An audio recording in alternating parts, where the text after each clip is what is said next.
All right, Algebra 2, here are the solutions for the optional assignment on sign analysis and drawing the graphs of polynomials.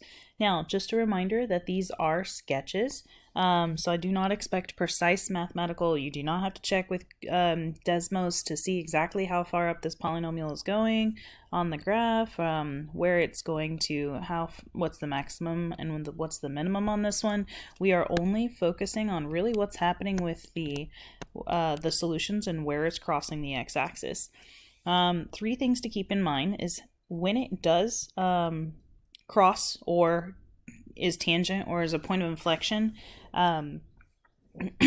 is really determined by the term itself.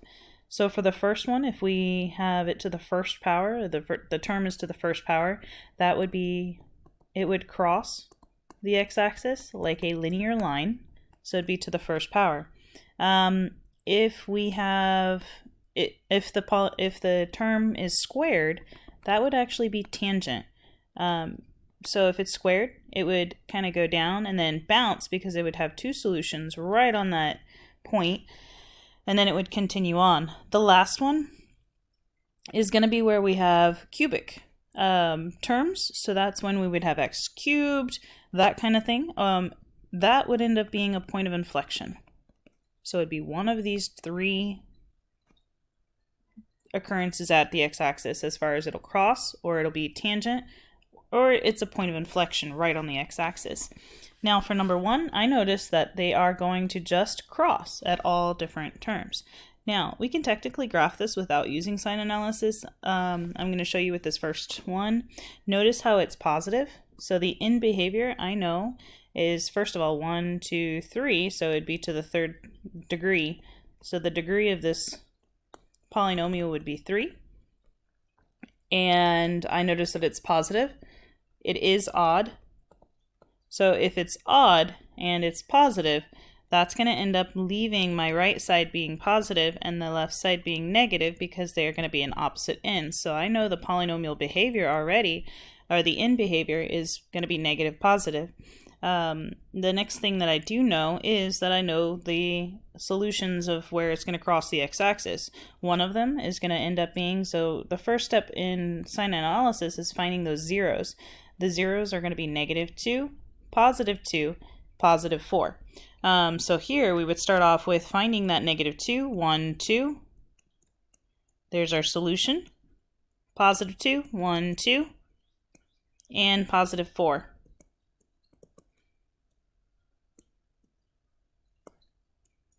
All right, so we can technically graph this right now because I know that it's going to cross, cross, cross based off of our information. So we're going to start here, cross over, come back, cross over, and we're going to end in that positive direction. Now let's check it with sign analysis, and that's where I'm going to check it below, and I'm going to change my pen color to green. Okay, and the first step we're going to do is find our domain intervals. So my first domain interval is going to end up being from -infinity all the way to that -2. So -infinity to +2. Okay, and the number that I'm going to test here is -5. -2. And then I'm going to actually test -3. I'm going to keep it consistent with my answer key here. So when I test -3, I substitute it right back into the function that I already have. So the first term I would end up with is -3 minus 2, or sorry, -3 plus 2, which is going to be -1. So that first term is going to be negative. The next one is going to end up being -3 minus 2, which is going to end up being negative. The third term is -3 minus 4, which is going to end up being -7. So I have negative times a negative times a negative.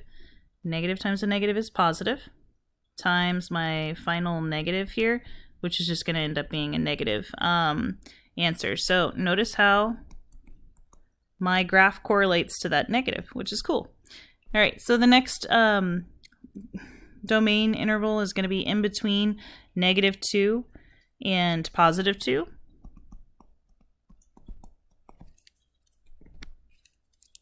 I'm going to go ahead and test 0. If 0 is one of your numbers in between, go for it, because it's the easiest one to test. So for my first binomial, I'm going to end up with 0 plus 2, which is going to end up being positive, 0 minus 2, which is negative, and 0 minus 4, which is negative. Multiply all of that together, I end up with a positive solution, so I know the polynomial is going to be between negative 2 and positive 2, which is perfect. It works out. So then the next one is domain interval from 2 to 4. Okay, and then so I'm going to test my number 3. Plug that in. 3 plus 2, that's just going to give me a positive 5. 3 minus 2 is positive 1. And we end up with 3 minus 4, which is negative. Multiply all of that together, and that's going to end up being a negative sign, which graphs below, which is exactly what happens here. I lost my little tick mark. Okay. The last one is going to end up being 4 all the way to positive infinity. Okay, so that's going to end up being 4 to positive infinity as our interval, and we're going to substitute our value in. We're going to test 5.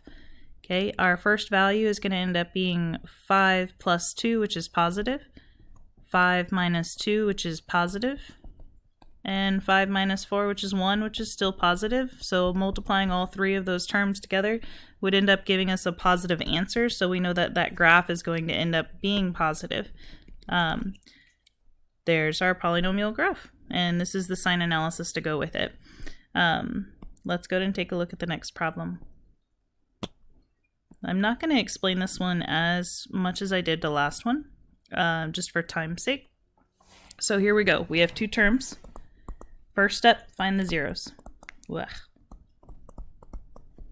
1 is x equals 0, which is just going to be 0. The next one is going to end up being x minus 3 minus x equals 0. This one's a little bit, it's differently formatted, so I'm going to go ahead and write it out. Subtract 3. Then you would end up with negative x equals negative 3. Divide both sides or multiply both sides by negative 1. We would end up with x equals 3. So we have our 2 values at, one is at 0, and the next one is at positive 3. 1, 2, 3. So we have 2 solutions. Okay, I'm going to change my color for the next sign analysis. The first part that we're going to start off with is over here. So from negative infinity all the way to 0. We're going to test that. So negative infinity all the way to 0. Okay, and the number I'm going to choose on this one is negative 1. So when I substitute that back into the original polynomial, I end up with a negative sign for the first term, and then 3 minus, I'm going to write this out over here. 3 minus negative 1, and then all squared. Okay, so whenever we have that, we're going to end up with negative minus a negative, which is going to be positive. But even if this was negative on the inside, do you notice how it's squared?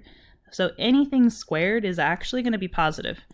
So you can kind of think about that as you continue on. Anything to the first power is always going to be the sign that it is. Anything that's cubed is always going to also be the sign that it is. So if it's negative, it's still going to be negative. If it's positive, it's going to be positive. So that'll help you out with the sign analysis as far as what's going on. Okay, so for this particular domain interval, we're going to end up with a negative solution. So it's going to be graphed below the x-axis for this area. Next is we're going to go ahead and might as well change colors here. What? That's a color that we already used. How about blue? All right, so between 0 and 3, we're going to go ahead and take a look at 0 to 3. And in between those numbers, we're going to go ahead and test number 1.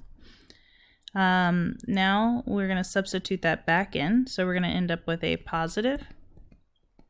And then we're going to end up with 3 minus 1. 3 minus 1 is just positive 2. Positive 2 squared is going to be positive. So we would end up with a positive solution between those 2 values. So our graph is going to go above the x-axis over there.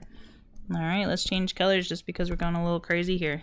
Okay, now we're going to test the this interval all the way to positive infinity.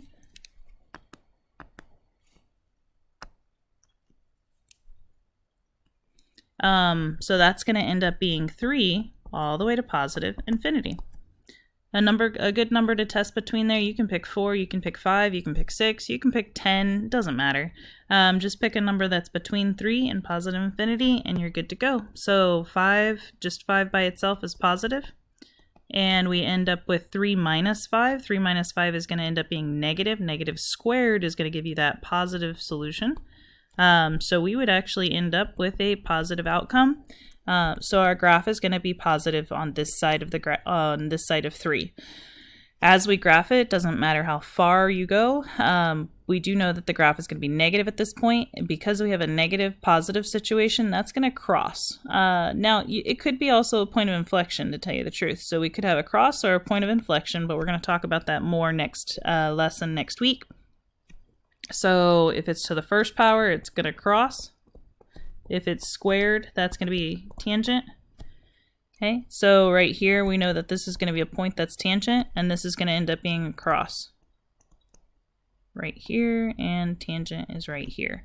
So as we go up, we're going to go back down, we're going to come back up, and we're going to go to positive infinity. Yep, there we go. So there's our graph. Let's go ahead and take a look at number 3. Okay, so for number 3, we're going to end up with 3 terms. I'm going to go down just a little bit. There we go. I noticed that this is 2, so that's going to be a point tangent. This is to the first power, so that's going to cross. And this is squared, so that's going to end up being tangent as well. Locate where our zeros are. Okay, so we're going to set x squared equal to 0, so that's just going to be 0. And then 1 plus x, that's going to end up being negative 1. And then this one is going to end up being 1 minus x equals 0. We're going to subtract the 1 to the other side, and then divide or multiply both sides by 1. So x would just equal 1. And there are 3 points on the x-axis, so we're going to end up having 0, negative 1. I'm going to give more space because we're going to be kind of small on this one. So I'm going to put negative 1 way out here and positive 1 way out on the other side. So there are 3 solutions. Okay, so here's our sign analysis for this one. Let's go ahead and go to crazy green. And our first domain interval is going to happen over here all the way to negative infinity. So our first domain interval is negative infinity all the way to negative 1. Okay, now notice how we do end up having, there are no integers, well no, sorry, not this one, the next one. So we can test negative 2. So when we test negative 2, negative 2 squared is just going to end up being a positive. Then we're going to end up with 1 plus negative 2. 1 plus negative 2 is going to give us a negative. And then 1 minus negative 2. So 1 minus negative 2 is going to end up being 1 plus 2, which would be 3. 3 squared is going to give us a positive value. Anything squared is going to be positive. Overall, that's going to end up being negative. So this is going to be graphed in the negative direction. Let's go ahead and take a look at the next domain interval, which we'll go for red. Okay, that's going to be between negative 1 and 0. Now, between negative 1 and 0, we don't have any integers. So what we can do is we can pick 0.5. It's halfway in between, and we can go ahead and test that. So we're going to test 0.5, negative 0.5, and see what we're going to end up as a value. Anything squared is going to be positive, so that's our first term. And then 1 plus negative 0.5 is still going to give us a positive value. And then 1 minus positive 0.5 is going to give us a positive answer. And then positive squared is always positive. So our sign analysis for the second domain interval is going to be positive. All right, let's go ahead and change colors. Let's go to orange. So from here, we're going to pick this domain interval.